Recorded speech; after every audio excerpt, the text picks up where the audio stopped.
A gente, maio, habitualmente, não só nós aqui na Conde, mas outras igrejas também têm o mês da família. Nós temos usado o tema, esse ano, família, o palco que Deus usa. Tentando mostrar que Deus se agrada de trabalhar em nós como família, ou na família, à medida que em família nós vivemos várias situações. A gente enfrenta dificuldades, como numa cena de teatro enfrentamos drama, tragédia, romance, comédia e vários momentos da nossa vida se descortinam na família. E na família a gente acaba exercendo alguns papéis, às vezes bem, às vezes de uma forma ruim.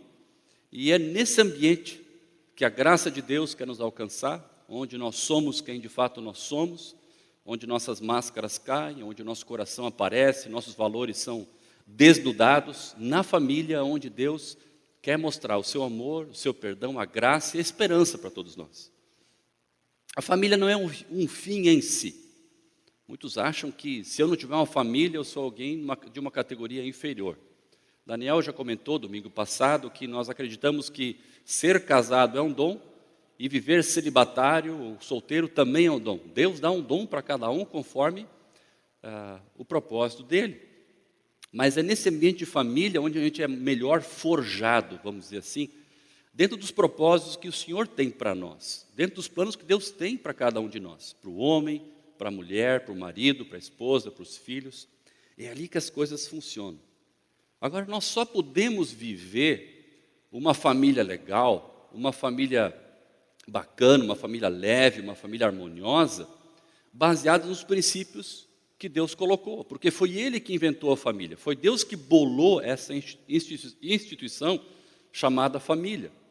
E as regras foi Ele que bolou. O jeito de viver foi Ele que nos deu. Mas a gente não consegue viver só por uma decisão da gente. Para a gente viver aquilo que Deus tem para nós, nós precisamos do poder do Espírito Santo na nossa vida, porque em alguns aspectos demanda uma atitude que vem só de Deus, uma atitude sobrenatural, um poder que vem do Espírito Santo. Por exemplo, perdoar. Nem sempre é fácil. Quando você precisa perdoar, você abre mão de algumas coisas, você se humilha, você abre mão. Quem recebe o perdão não abre mão de nada, ele recebe uma graça. Mas aquele que perdoa, é caro para essa pessoa. Isso é um aspecto da graça de Deus, do caráter de Deus, do poder sobrenatural de Deus. Então, para a gente viver família de Deus, nós temos que, em primeiro lugar, conhecer esse Deus da família. Jesus tem que fazer parte da sua vida. Porque senão são algumas regras, alguns princípios, algumas boas ideias que toda a população no mundo acha bacana. Mas é muito difícil de pôr em prática, muito difícil de viver. Sami falou sobre filhos. Daniel e suas universitárias falaram sobre mulheres. E hoje nós queremos falar um pouquinho sobre os homens, sobre os maridos, os pais. O pai na família tem um papel muito importante. Vocês ouviram o Johnny falar aqui que na fase os meninos não têm a referência de pai. A Adriana, que trabalha na fase como missionária já há alguns anos, ela testemunha que a maioria, a grande maioria, não posso dizer todos, mas 90 e poucos % dos jovens infratores que estão ali cumprindo as medidas socioeducativas, acho que é assim que chama, é porque não tem pai, eles não sabem quem é o pai, e o pai é uma personalidade ausente na formação daqueles meninos e daquelas meninas. Então, o papel do pai é um papel muito importante na formação do indivíduo. E eu presumo que, à medida que Satanás, o diabo, cuja agenda é roubar e matar, destruir, consegue aplicar a sua agenda na família, consegue tirar um pai da família, fazer com que uma mãezinha tenha um filho solteiro e o crie sozinho, ou que o casal se divorcie e que o pai seja um ilustre desconhecido, à medida que isso se desestrutura, Para mim, essa é a razão que nós vivemos uma sociedade tão desestruturada, tão sem norte, tão sem caráter. É a desestruturação da família, uma agenda do inimigo, especialmente lidando com a ausência do papel do pai na família. Então, é importante que nós saibamos como é que a gente pode viver como homens dentro de casa. O que Deus espera da gente? Como lidar com isso? Eu quero pedir que você abra a sua Bíblia em 1 Pedro, capítulo 3, versículo 7. Daniel falou sobre as mulheres domingo passado, baseado no mesmo texto, do versículo 1 até o versículo 6. Eu vou falar hoje sobre o versículo 7. Mas a primeira coisa que a gente pode aprender é que Jesus colocou aqui só um versículo para os homens e colocou 6 versículos para as mulheres.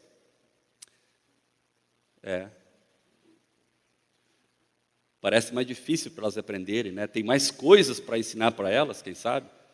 A gente aprende mais rápido, fala pouca coisa para a gente, essa é a razão? Não, não é a razão. Não é. O lado feminino diz, não é essa a razão. De fato, não é. É bem o contrário, né? Mas por que será que tem um versículo só para os homens aqui e um monte para as mulheres, né? Na verdade, Efésios é o contrário, né? Efésios tem pouca referência para as mulheres e bastante referência para os homens. Mas, na verdade, como Daniel e Sam me citaram, o contexto dessa carta de Pedro é um contexto onde a cultura romana estava muito presente. Onde o poder de um pai sobre a esposa, sobre os filhos, era um poder de vida ou de morte. Os homens tratavam as suas mulheres e tratavam seus filhos da maneira como eles queriam. Então, o Evangelho vem no meio dessa cultura maluca e diz, não, existe um plano divino para a vida da mulher. A mulher não é uma categoria inferior, a mulher não é para ser descartada, não é para ser humilhada, não é para ser desprezada. A mulher foi feita à imagem e semelhança de Deus. Então, por isso que Pedro gasta um pouco mais falando sobre as mulheres, tentando mostrar para as mulheres que elas têm um valor no reino de Deus, na cultura evangélico-cristã, na cultura bíblica, um valor igual ao valor dos homens.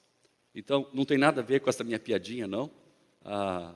A ideia de Pedro é valorizar realmente as mulheres. Para vocês terem uma ideia como a cultura era naquela época, existe um autor romano chamado Cato que escreveu: se você fosse pegar sua mulher em um ato de infidelidade, você pode matá-la com impunidade e sem julgamento.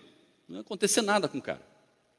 Mas se ela te pegasse, ela não poderia se atrever a tocar-te com um dedo. E, de fato, ela não tem nenhum direito. Isso era a cabeça deles naquela época. Era assim. O homem tinha todo o poder e a mulher era subjugada a nada.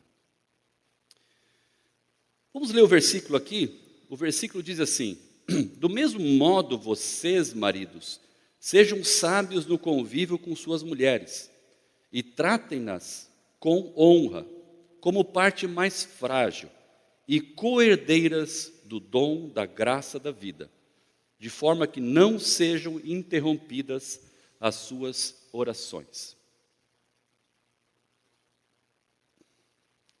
Tem uma frase que eu quero citar para vocês, eu já compartilhei, que é de uma mulher que escreve um livro para homens, que diz assim: para ser feliz com um homem, você deve compreendê-lo muito e amá-lo em alguma medida. Mas para ser feliz com uma mulher, você deve amá-la muito e nunca tentar compreendê-la. É difícil para nós, homens, entender como é que funciona a alma feminina. A alma feminina, para nós, ela é muito complexa, ela é muito difícil. Por isso que a primeira exortação de Pedro é que nós vivamos a vida do lar com sabedoria, como sábios. Isso, aí. Como sábios. Ou, como diz a revista atualizada, uma versão mais antiga, com discernimento. Por que essa orientação? Por essa frase que eu coloquei, essa ideia. O homem especialmente o homem daquela época, que tinha uma cultura de subjugar as suas esposas, a ponto de ter poder sobre a vida dela, não sabia como lidar agora com esse novo momento que a instrução de Pedro aparece, que as mulheres têm o seu valor, são dignas diante de Deus. E aí a primeira orientação é que nós devemos viver a vida com discernimento, com sabedoria. O que significa isso? Quando a gente faz aconselhamento pré-nupcial, é muito interessante porque, eventualmente, você entrega um papel para ela e para ele e pergunta, por exemplo, escreva aí 2 ou 3 coisas que você sabe que teu noivo gosta ou curte. Né? E aí a menina pega o papel e rapidamente surgem 3 frases escritas. E aí ela levanta a cabeça e olha para o cara, e o cara na minha frente escreveu uma palavra, e está olhando para a parede como se alguém fosse revelar alguma coisa. É difícil desde cedo entender como funciona, porque são 2 almas completamente diferentes. Ou acontece, Daniel sabe disso, a gente vai conversar com um casal, e talvez o 2º ou 3º encontro, a gente pergunta assim, e aí, como é que vocês estão? Tudo bem? Como é que foi a semana? Como é que foi os últimos dias? Como é que foram os últimos dias? E aí ela olha para ele e diz assim, eu queria que ele respondesse. Porque ela tem dúvida de que ele está realmente entendendo o que está acontecendo. E às vezes a resposta é, tem sido bom. Está tudo bem. Gente, nós precisamos, como homens, nos esforçar para entender o que a nossa esposa quer, do que ela gosta, como ela funciona.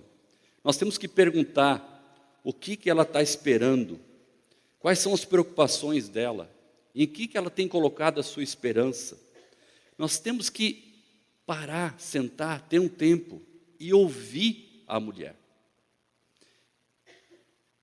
E depois do casamento, especialmente nessa fase, é importante que se faça isso. Porque os anos vão passando, o tempo vai passando, as necessidades mudam. As coisas são diferentes. E a gente acha que a gente conhece a esposa da gente. A gente não conhece. Vem os filhos. Vem os netos.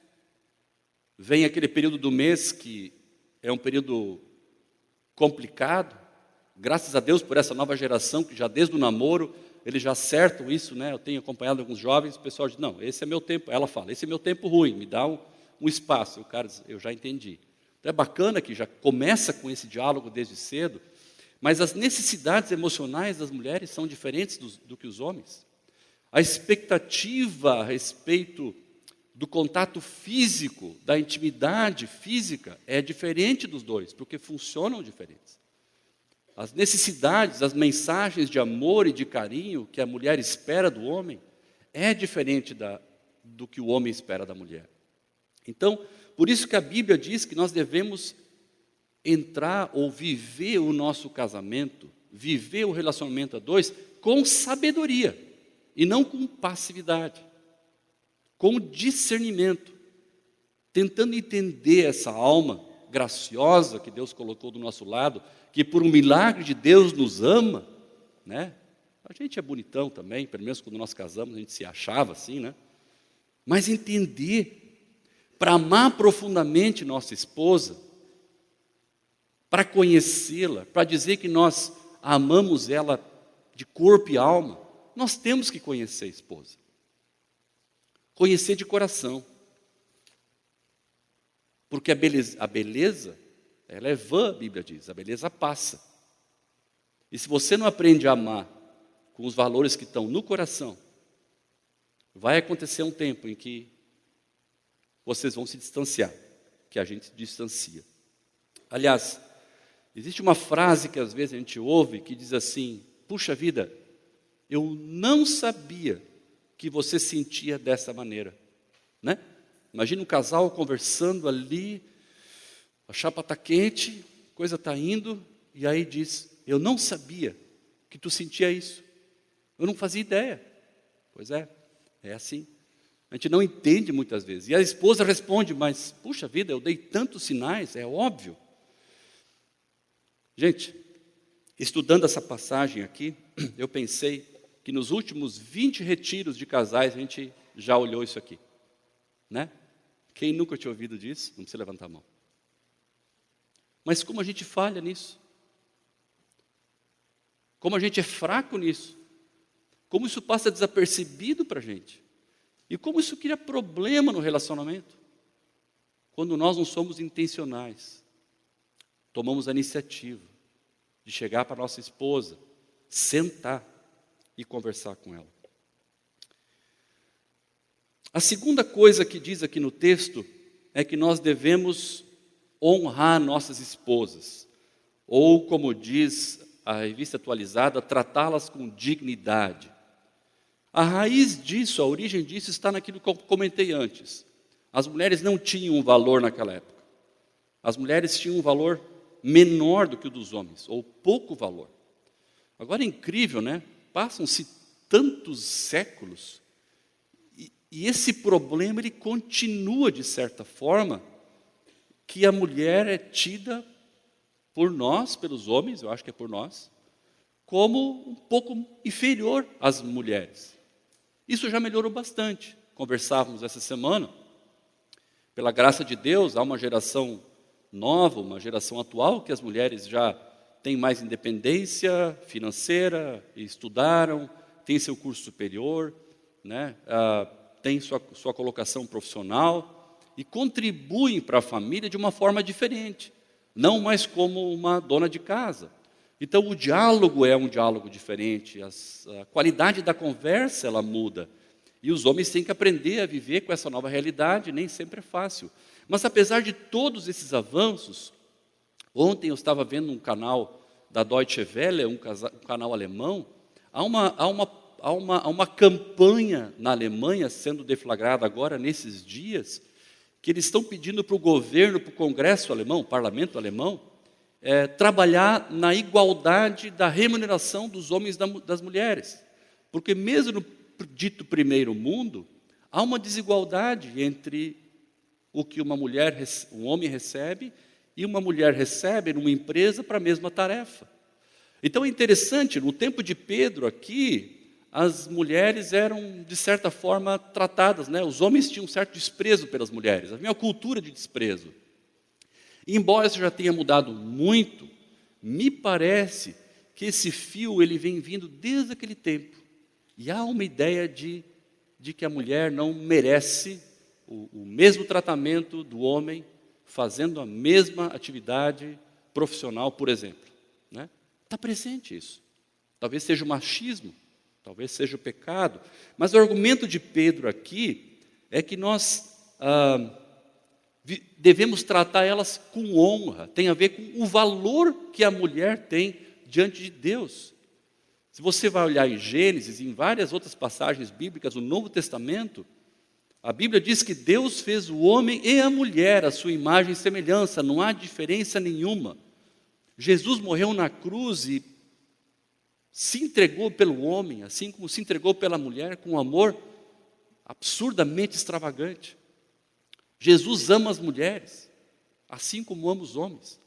Aliás, as mulheres são mais fáceis, né, de pastorear do que muitos homens.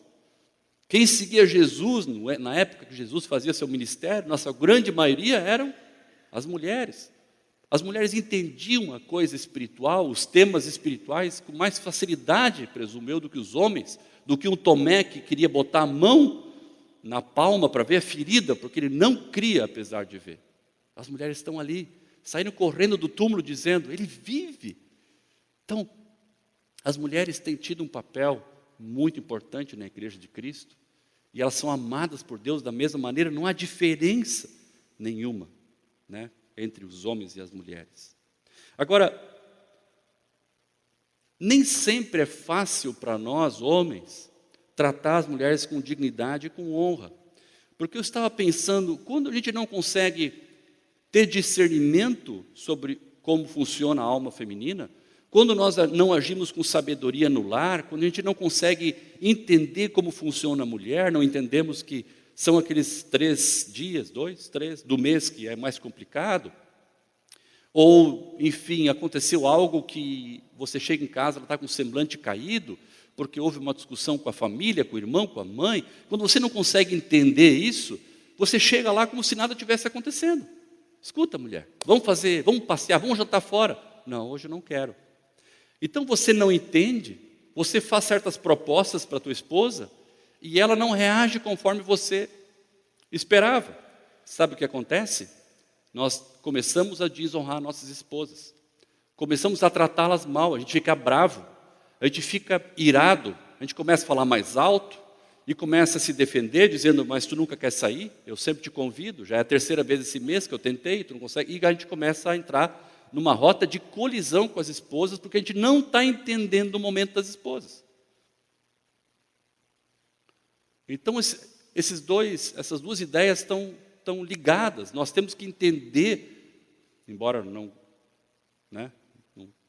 consigamos entender 100%, mas nós temos que ter uma ação da nossa parte, uma atitude de tentar entendê-las, porque senão chega na parte da honra, de tratá-las com honra, as nossas diferenças facilmente nos irritam, e a gente vai acabar brigando, a gente vai acabar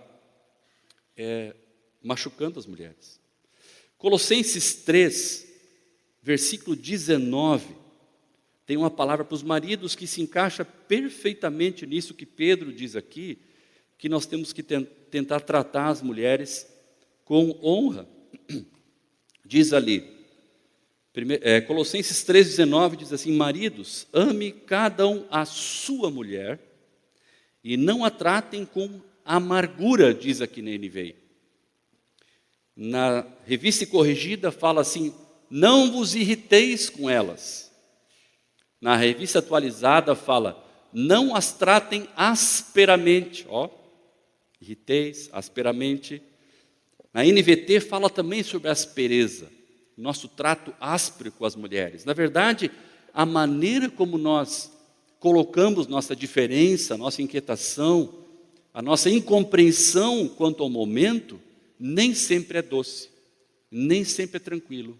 Muitas vezes lhe aparece de uma forma forte, contundente e machuca a nossa esposa.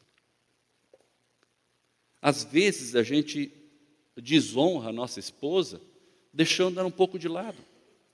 Por exemplo, há maridos que valorizam muito a sua família, sua mãe, seus irmãos, suas cunhadas, cunhados, e com muita facilidade, no início do relacionamento especialmente, acontecem essas tensões, deixam a mulher então em casa e vão visitar os parentes.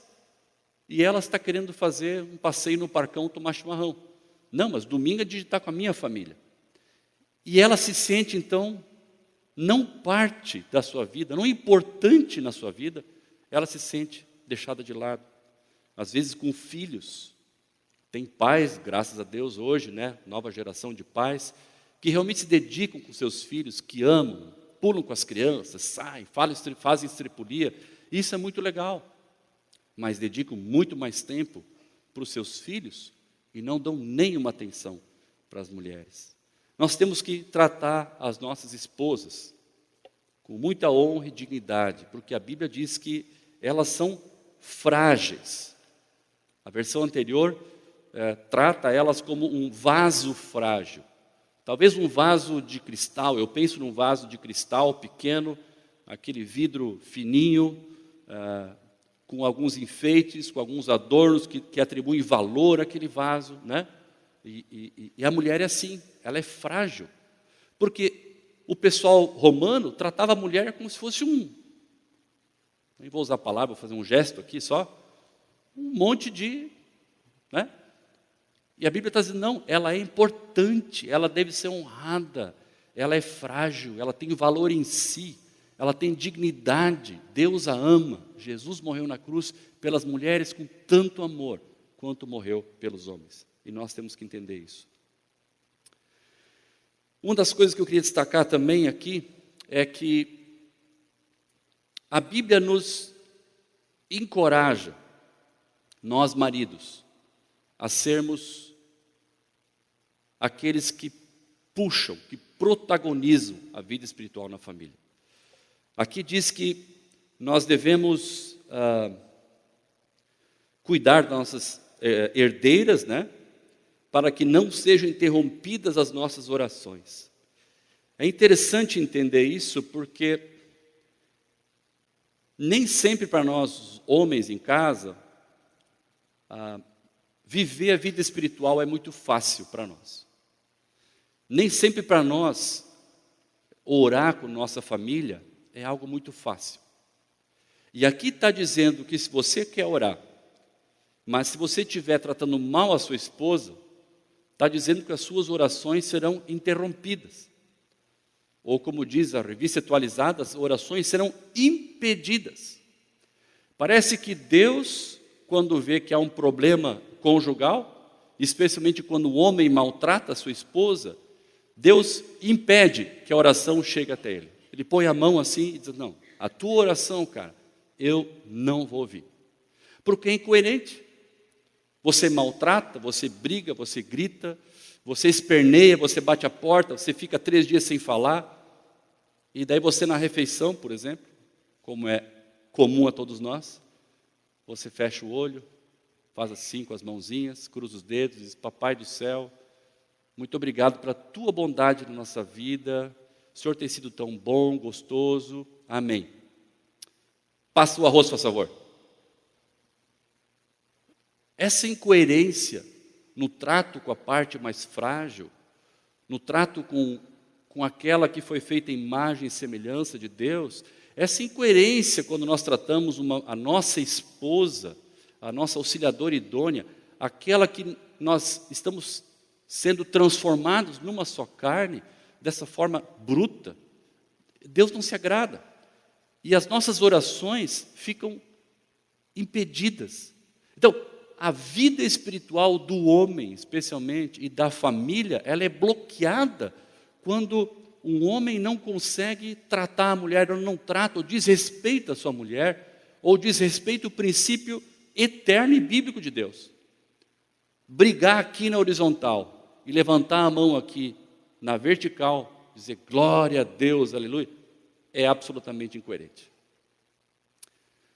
O que para nós, eu presumo, seja difícil, homens, é que a expressão de espiritualidade na nossa família não é tão fácil, porque é em casa que nós oramos e falamos para Deus dos nossos problemas.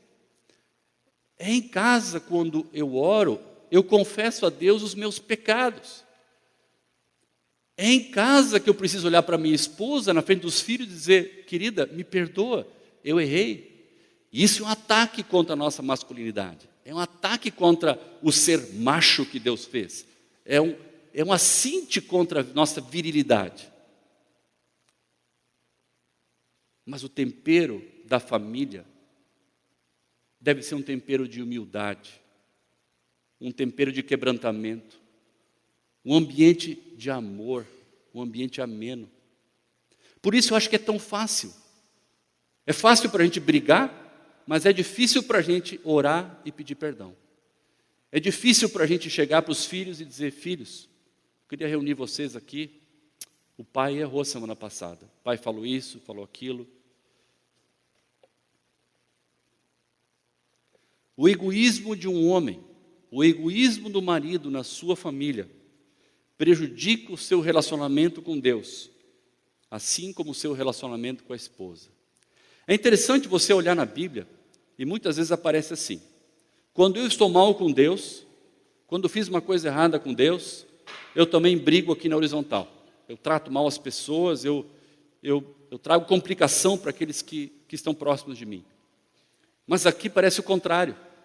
Quando eu complico a vida da minha família, eu, marido, complico a vida da minha esposa e dos meus filhos, parece que Deus olha e Deus faz um bloqueio. Deus diz, rapaz, primeiro tu resolve aquilo ali com a tua mulher, vai falar com teus filhos, e depois tu vem me procurar. Parece que é o contrário. Aquilo que eu faço com a esposa afeta meu relacionamento com Deus. E isso é muito sério. Isso é muito sério. Talvez essa seja a razão de muitas famílias passarem por diversas dificuldades. Porque Deus tem ouvido, tem visto a sua boca se mexer, mas não sai nenhum som da sua boca, porque você está impedido de suas orações chegar até o trono da graça de Deus. Você já pensou nisso?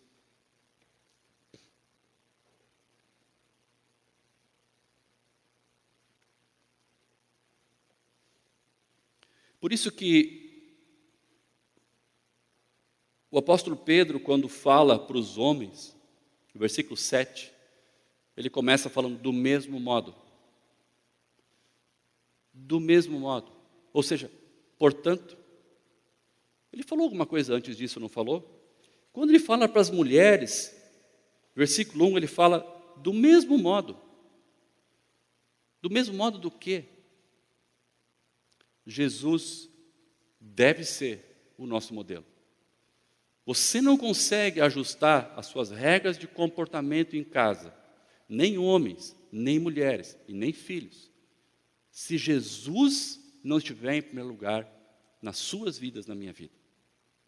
Jesus é aquele que viabiliza os relacionamentos em harmonia na família, é aquele que potencializa a paz na família, é o único que consegue trazer uma transformação, uma mudança de perspectiva.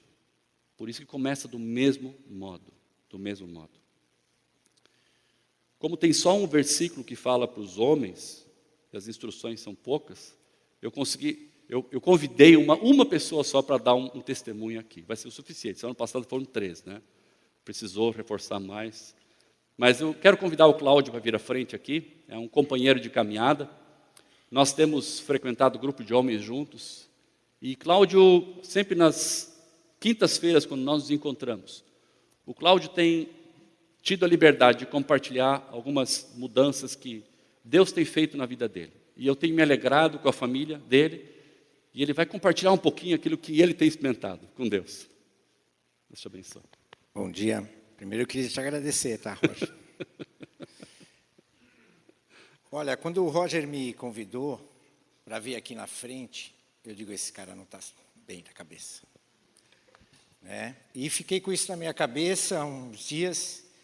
E quinta-feira, antes de sair para o trabalho, eu falei com a Julie. E ela disse, não falou nada, só um sim, vai lá. Eu digo, não, então eu estou grande. Então eu estou bem na foto. Mas o que eu queria dizer para vocês aqui é o seguinte, eu vou rapidamente eu estou aqui na frente dizendo isso e com muita humildade, né, porque tem tanta gente aqui muito melhor do que eu, mas quilômetros melhor do que eu, porque eu tenho dever de falar da graça de Deus. Amém. Isso eu quero dizer, isso eu quero testemunhar aqui na minha frente. Deus ouviu as minhas orações com os meus filhos há 17 anos. A Ju é uma guerreira, me aturou, olha.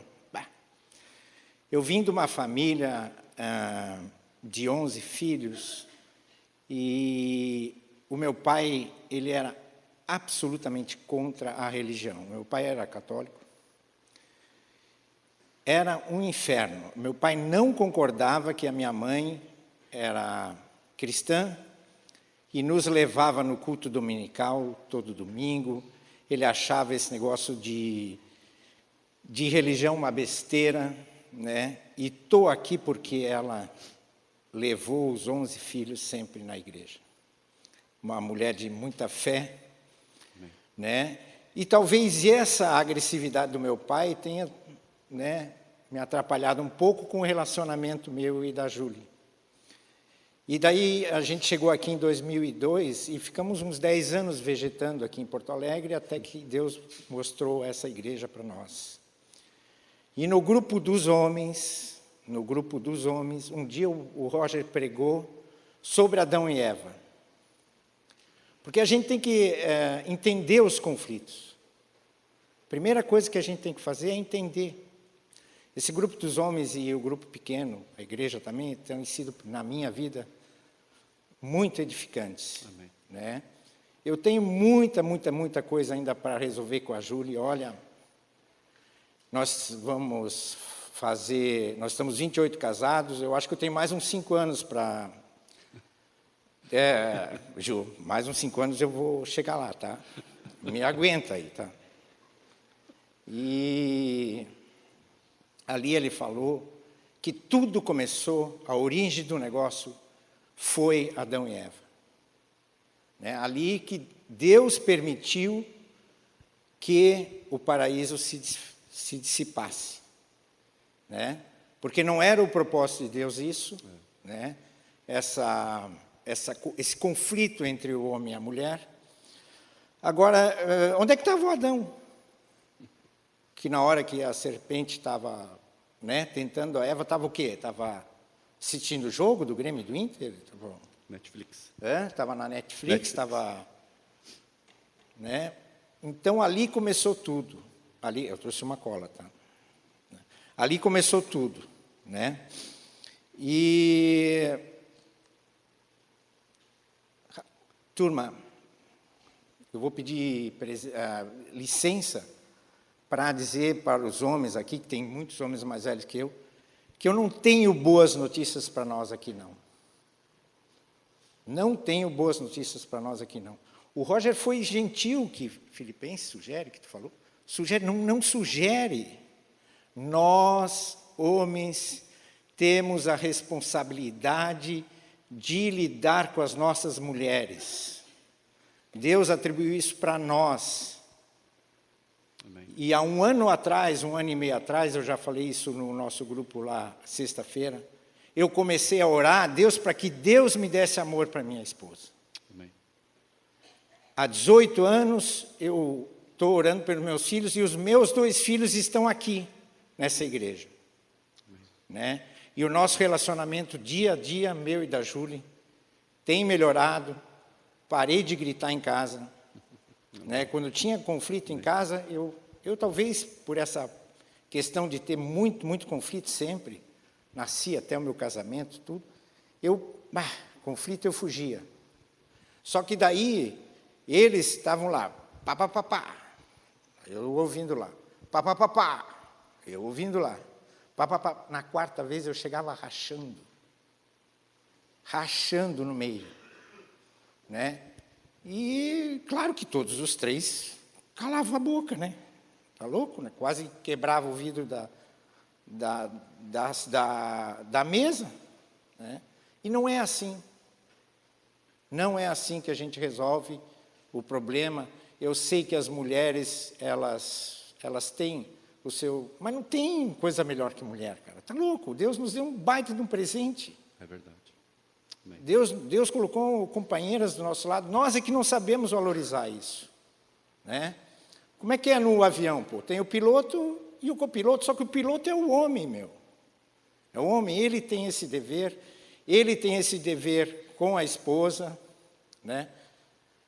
De amar, de respeitar e honrar, como o Roger falou, e como pai nós temos que acompanhar os nossos filhos.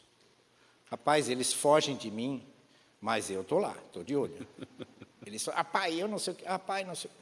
Estou de olho. A gente tem que acompanhar essa geração, porque é muito mais fácil eles ficar fora do que entrar aqui dentro. Amém. Verdade. Né? Então, galera, os homens aí, é nossa responsabilidade. Orem a Deus, né, que Ele nos vai capacitar, que a gente tenha um lar melhor, uma vida melhor com as nossas esposas. E assim, os filhos vão passar. Né? Os filhos vão ter a sua vida, e depois vai sobrar nós, só eu e a Júlia, e daí? Né? Então, eu estou aqui,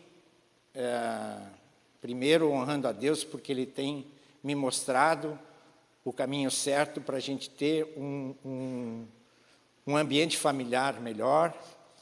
E eu quero perguntar para vocês o seguinte, e para os jovens também. Como é que a gente se comporta no trabalho? Como é que o Roger se comporta aqui na igreja? O Daniel também, né? O Sam também. Eles vêm aqui chutando, gritando, com falta de paciência.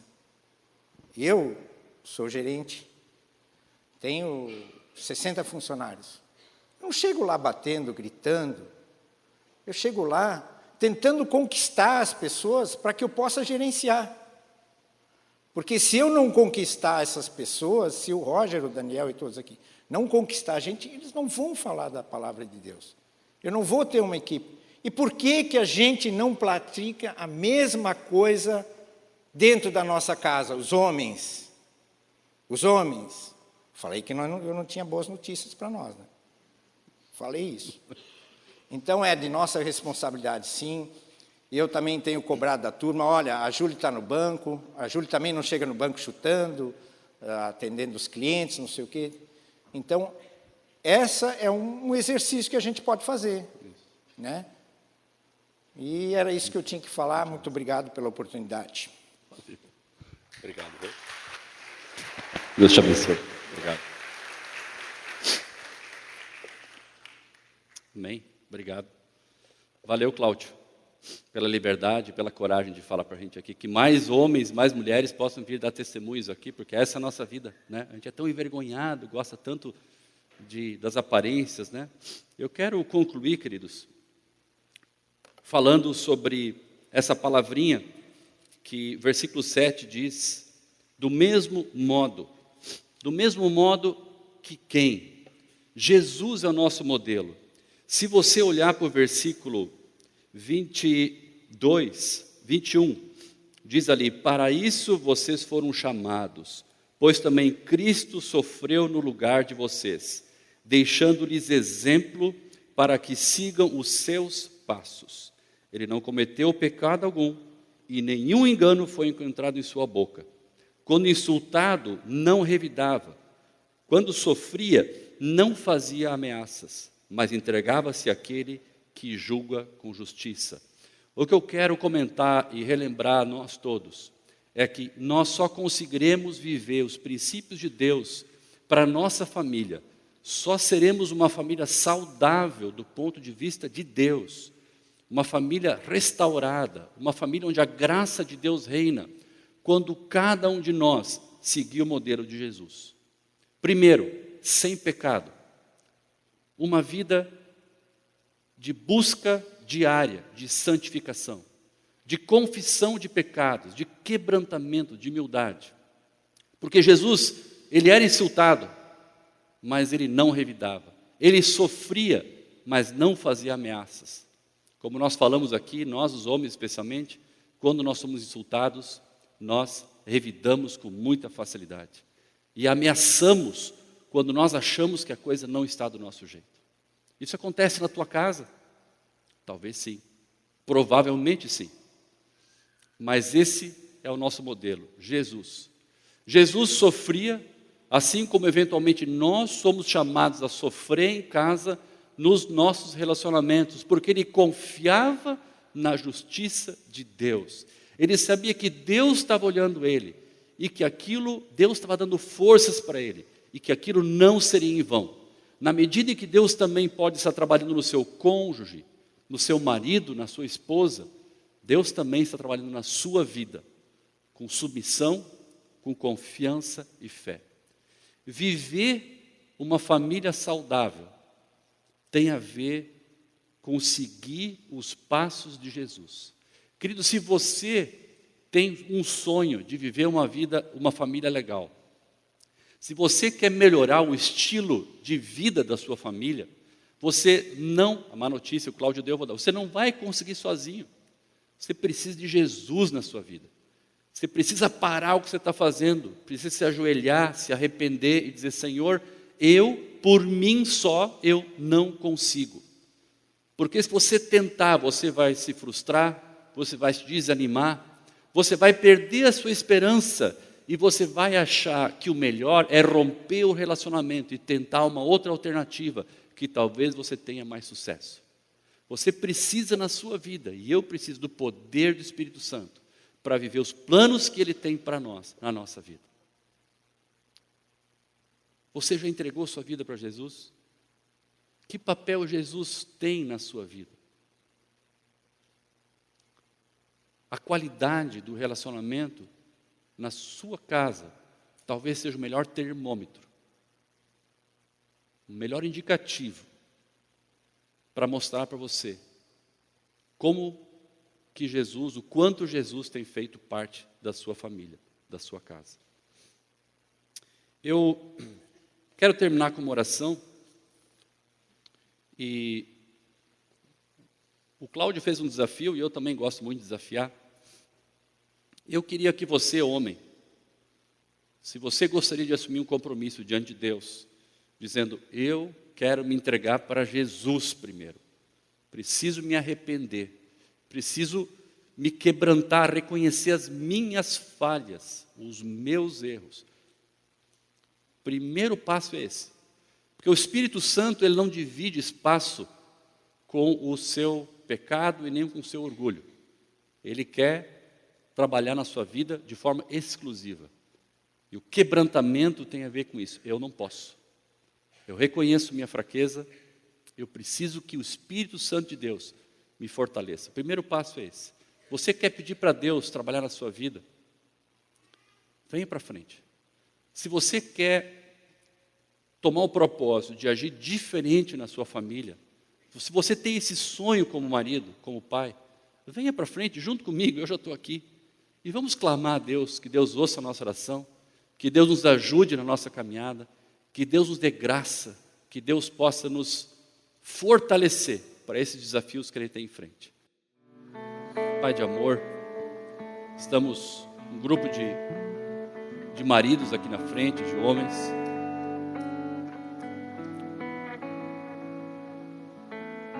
Vindo aqui com humildade, Pai, uma certa vergonha talvez também, reconhecendo que não temos sido homens de Deus na nossa casa. Temos errado, temos falhado, temos agido com gritaria, talvez com violência, talvez com omissão, talvez com falta de amor, talvez com exemplo ruim. Tu conheces cada um, cada homem, cada oração que está sendo colocada diante do Senhor nesse momento. E nós pedimos, Pai, com humildade, que Tu aceites a nossa súplica, Tu aceites nossa oração, pedindo Tua intervenção na nossa vida pessoal, perdoando nossos pecados, nos purificando de toda injustiça, nos limpando da sujeira, dos pensamentos impuros, da língua pesada, da violência, para que sejamos maridos diferentes. Jesus, nós ouvimos, foi insultado, sofreu e nunca revidou. Que modelo, Pai, nos ajuda a vivermos esse modelo tão difícil para nós. Reconhecemos que sozinhos não conseguiremos, precisamos da atuação do poder do Teu Espírito em nossas vidas, transformando nossos corações, mexendo fortemente com os alicerces dos nossos valores, Pai. E como disse o Cláudio, muitas coisas na vida passarão, mas as nossas esposas e nós ficaremos. Então ajuda a gente a investir naquilo que é importante, naquilo que o Senhor nos orienta, de sermos maridos segundo o Teu coração, de sermos pais segundo o Teu coração, de sermos homens de Deus de acordo com o Teu plano para nós, agindo por fé, contra a influência da sociedade, contra a maldade, contra a corrupção, contra tudo aquilo que invade o nosso lar e quer destruir nossas famílias, Pai. Que baseado em Ti possamos ser homens valentes, Pai, e enfrentar aquilo que for necessário para termos vitória em nossas vidas. Visita o coração de cada homem aqui, visita o coração de cada família aqui representada e opera as Tuas transformações. Essa é a minha oração, Pai. E desde já quero te louvar e te agradecer, porque o Senhor está ouvindo a nossa oração e o Senhor vai operar em nossas vidas, Jesus.